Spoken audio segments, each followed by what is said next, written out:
Asempa FM 94.7. All talk, all day.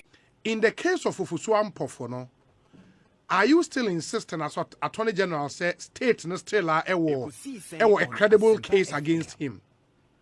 Case no cause for court. We have prosecutors, seasoned prosecutors from the office at Israel, who have mounted charges against the gentleman you mentioned, the chairman of the NDC. Mm-hmm.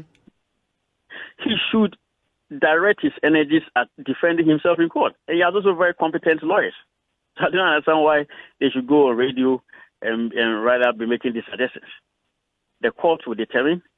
Apart from that, all the imputations and suggestions they've made in relation to the police trial, forcing and all, are totally misplaced.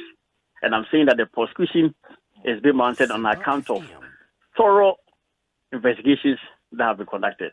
Each and every case we have filed against the NDC is all on the strength of painstaking investigations that we have conducted. And I have to place on record that these allegations are not going to deter me at all. It doesn't mean that because any people have started screaming on radio that they are being persecuted, I'm going to stop prosecuting. I will continue to prosecute. If any docket is worthy of prosecution and it involves an NDC official, that docket will be prosecuted. All cases involving financial loss committed by the NDC elements, insofar as they've been thoroughly and painstakingly investigated, insofar as we are satisfied that the charges that ought to be brought against the NDC people, the cases will go to court. So all these distractions will not deter me at all. How about and I also cases, have to say that it is the courts of Ghana which will determine the guilt or otherwise of an accused person.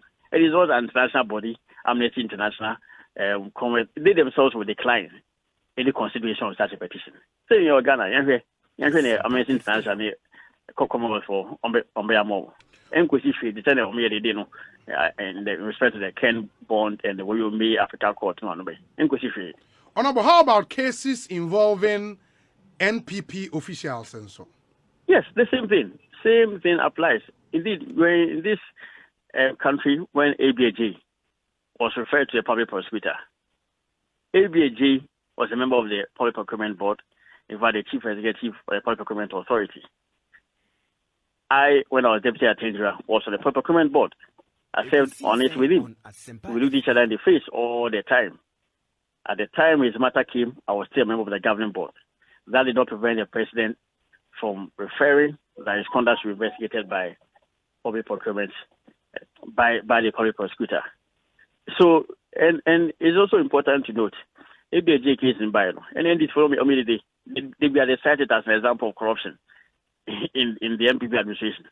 Now, if there's evidence of corruption against you, now say you're prosecuting them, say, hey, foul play. And I'm a hypocrisy on. Therein lies a hypocrisy on their part. Because you have these glaring pieces of evidence that show malfeasance on their part, and you are prosecuting them and you don't want to be held accountable. What kind of reason is that?